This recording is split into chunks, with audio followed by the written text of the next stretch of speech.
Buenas tardes.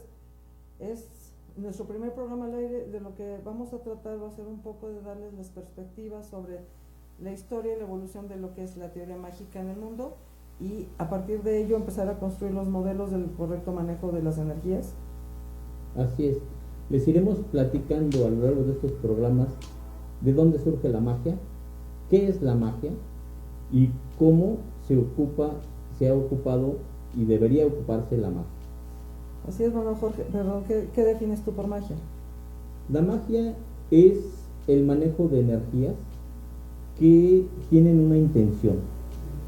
Cuando nosotros hablamos de energías, sabemos que en el universo todo está conformado por energía, y esa energía nos rodea, interactúa e interactuamos con nosotros. Nosotros también somos parte de este universo.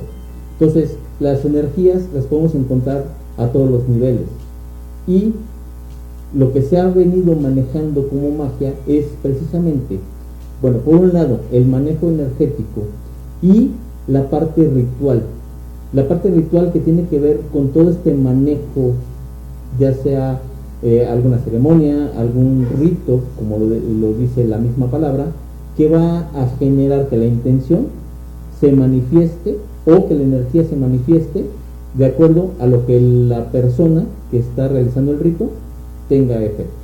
Ok, creo que aquí tenemos que empezar a definir desde qué horizonte surge la magia dentro del modo de vida humano. Y yo te remitiría un poquito hacia lo que es el paleolítico y el comienzo de los ritos de respeto a las energías que los rodeaban, ¿no? O sea, los fenómenos naturales. A ver, yo creo que tendríamos que irnos efectivamente a entender cómo surgen todos estos procesos en la parte humana.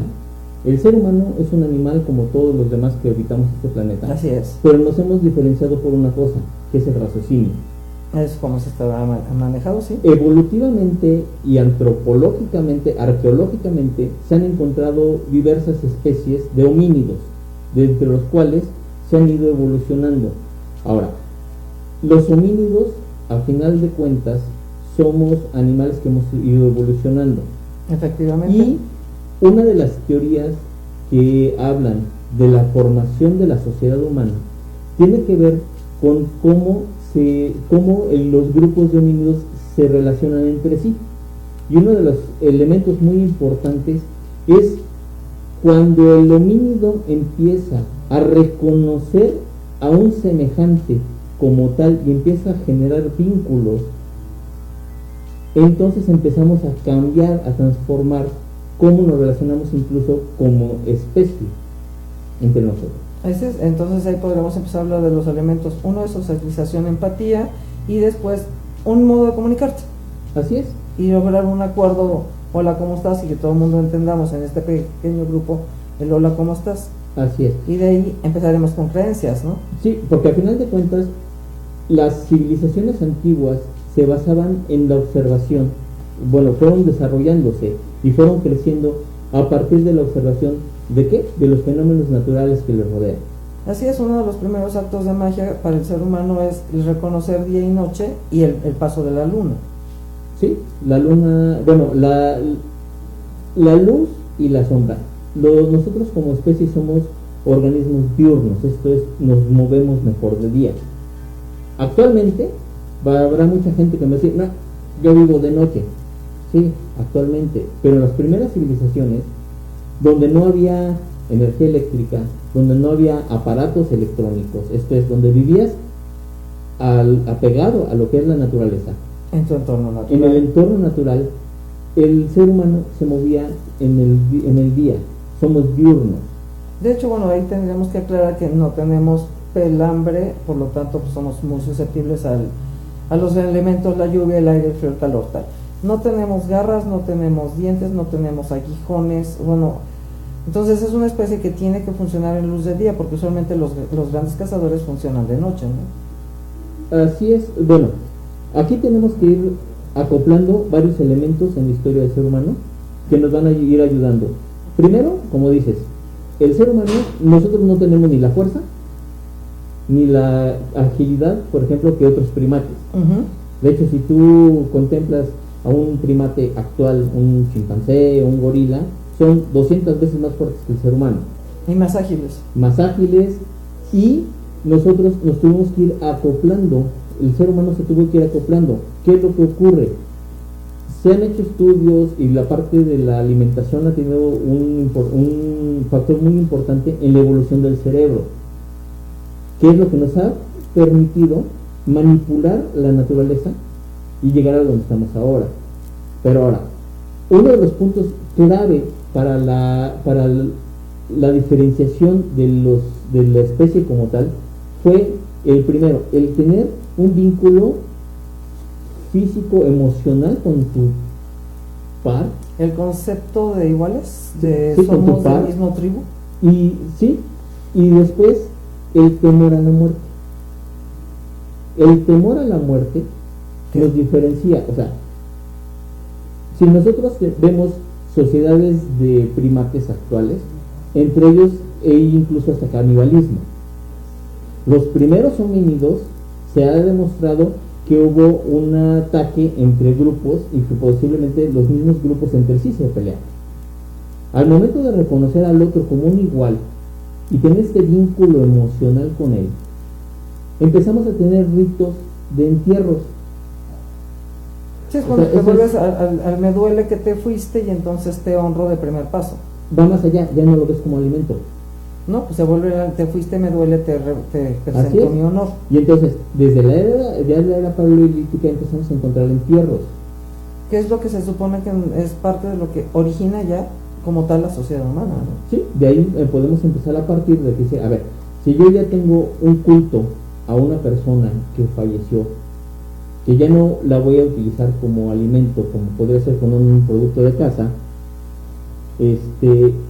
esto ya nos está hablando de un cambio en la mentalidad y en cómo estás percibiendo tu entorno.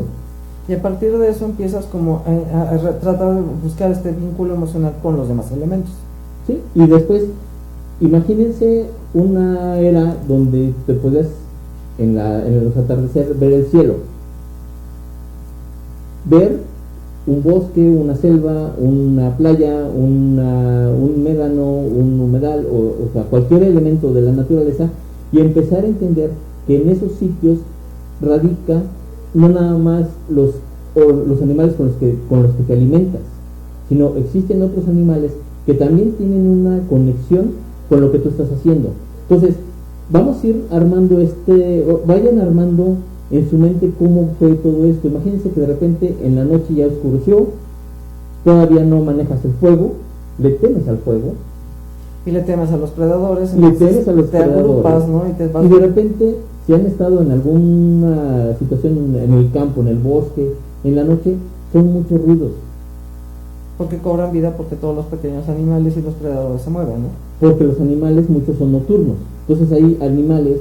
Y entonces empiezas cuando ya vamos a avanzar un poquito, ya tienes una civilización, que ya descubriste el fuego, que ya eres más sedentario, y ya no eres cazador nómada, sino ya empiezas a través de la agricultura y otras cuestiones que nos hicieron sedentarios, pero tienes un bosque, el cual para mucha gente los bosques son misterio, porque no ves más allá de lo que puedes ver, oyes sonidos, oyes ruidos. Sí, pero tu visibilidad es limitada porque el ser humano no tiene como característica visión nocturna. Así es, y entonces empiezan los mitos. Y empiezan un poco antes, ¿no? Creo yo que desde que son nómadas, empieza a haber mitos y empieza a haber asociaciones. Cuando de horda te conviertes en clan, se empiezan a buscar los atributos deseables, que es lo que es la magia de imitación, ¿no? Finalmente, el primer acto de magia es, si yo me pongo el colmillo de un oso, entonces estoy jalando la fuerza de este oso. Así es. El ser humano, volvemos a lo mismo, al no tener todos estos elementos, siempre se ha comparado con animales. Y busca elementos naturales. Por lo que se conoce como magia de imitación en los estudios antropológicos. Sí. Ahí, por ejemplo, tienes algunos que dicen, es que yo tengo el corazón de fuego del volcán, ¿no? Uh-huh. O yo tengo el espíritu del oso, del águila, porque soy muy sagaz, muy audaz.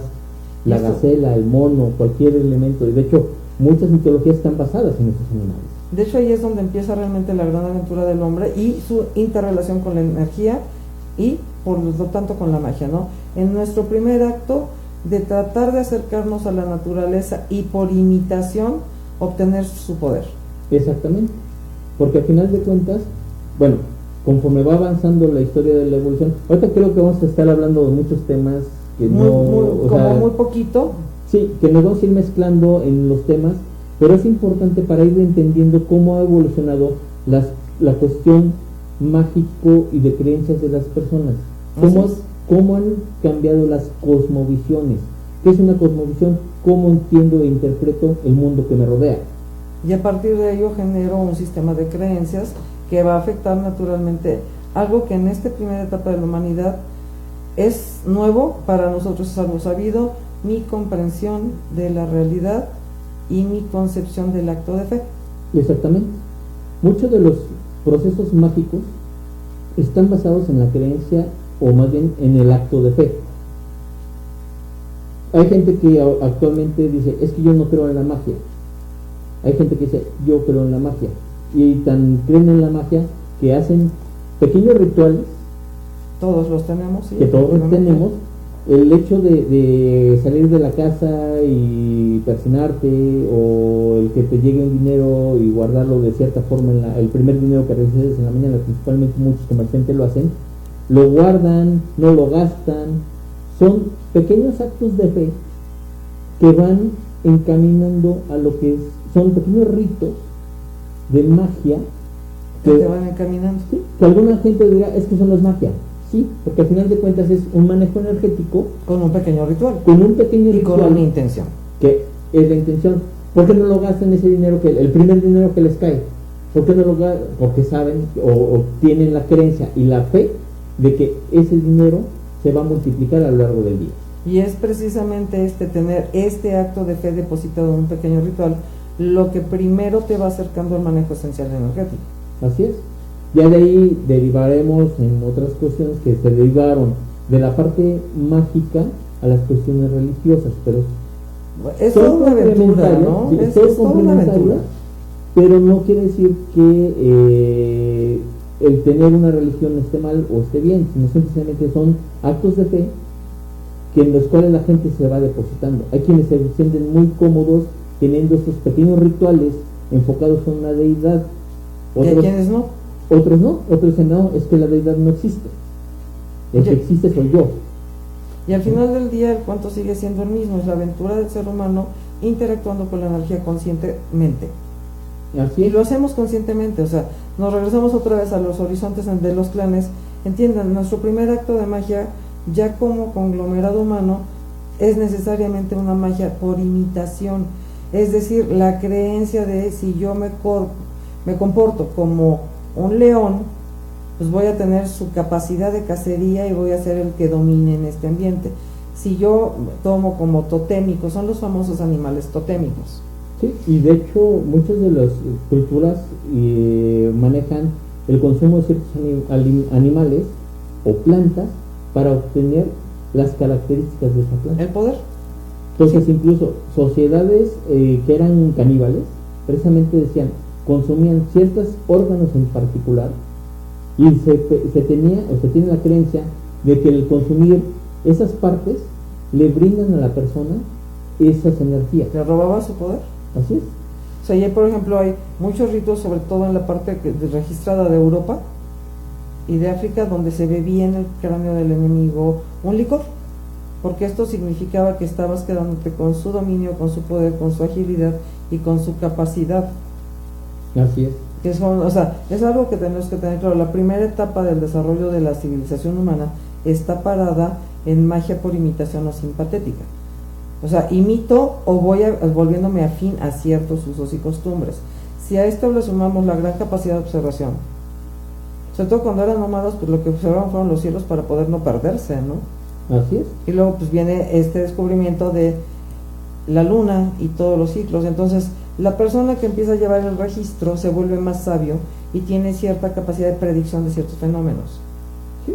Que es lo que te va formando los chamanes y los curadores. De hecho, una persona que se dedica a la observación de su medio y a entender, por ejemplo, el ver una planta y ver el comportamiento animal sobre esta planta y ver y probar, porque muchos la parte empírica de usar y probar ciertos plantas, ciertos productos, y ver que, por ejemplo, una planta te podría curar algún dolor.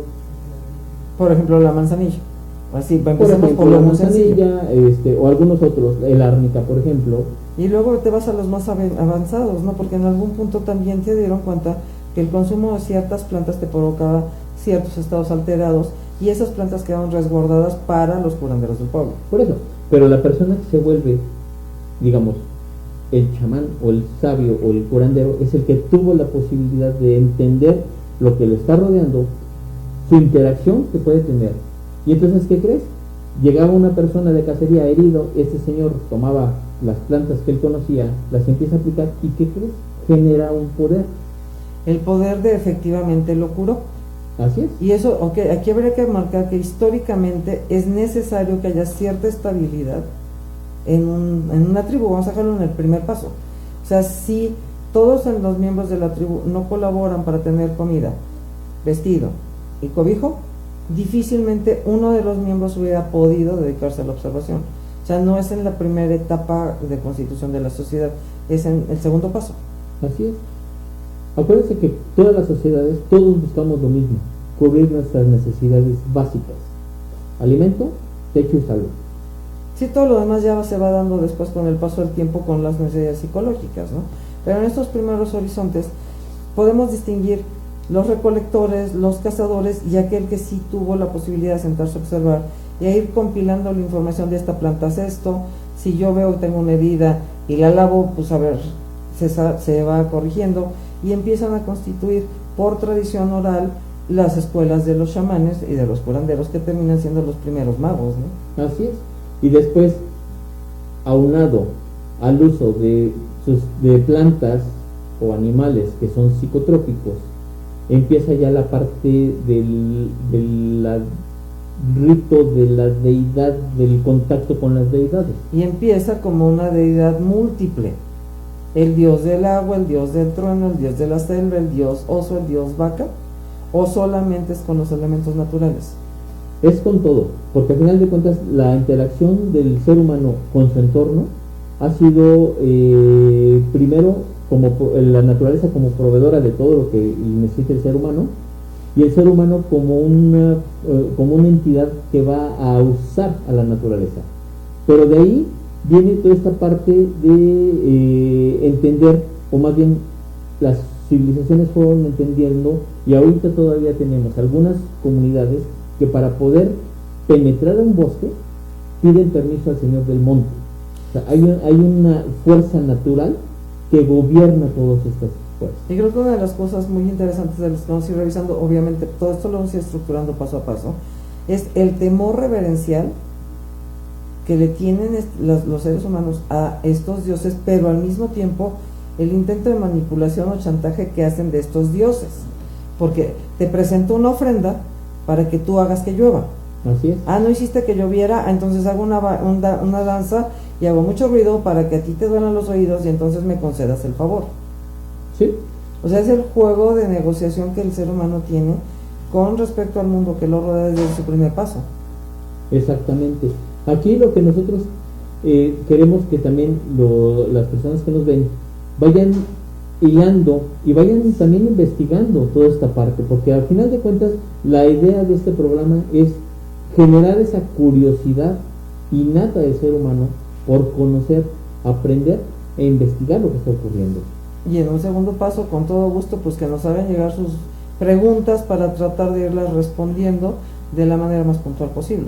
Así es, porque al final de cuentas una de las situaciones que nosotros tenemos es que ahorita hay mucha información, y mucha información que no es, a ver, la información está disponible, depende de la fuente, qué tan confiable o no confiable es. Creo que lo que estás tratando de decir es que hoy en día, con las libertades que nos da el internet, pues habrá información 100% fidedigna, otra que pues es yo entendí que, y otra más que solamente supone. Es que no nada más es en las redes sociales. Pero empecemos por ahí, que es lo que consumen hoy en día. La internet sí, pero también hay grupos que se ostentan como los poseedores únicos del conocimiento, y entonces utilizan este conocimiento de cierta forma para tener enganchada a la gente. Hablamos de sectoides, sectas, agrupaciones. Sectas, agrupaciones, donde la idea de estas agrupaciones es envolver a más gente porque les olviden. Bueno, sí, aquí la propuesta es más bien que podamos generar una base de conocimiento donde sepan dónde buscar la información, Así es. la puedan constatar y podamos tirar muchos de los mitos que existen al respecto. Pues hablaremos de los mitos que existen. Acuérdate que cuando nosotros tenemos una creencia muy arraigada, es muy difícil de cambiar. Pero si das la información de manera clara, también puedes hacer el intento. Nos queda ya muy poco tiempo. La verdad es que queremos darles gracias por acompañarnos en su primer programa. Vamos a estar con ustedes todos los miércoles a las 5 de la tarde. Así es. Entonces, pues nos encantaría, para despedirnos, desearles pues mucho conocimiento y mucha reflexión. Así es. Yo le recomendaría dudar, investigar y acercarse a fuentes fidedignas. Yo me iría a libros escritos más que medios electrónicos. Muchísimas gracias, que tengan ustedes muy buena tarde. Gracias, buenas tardes.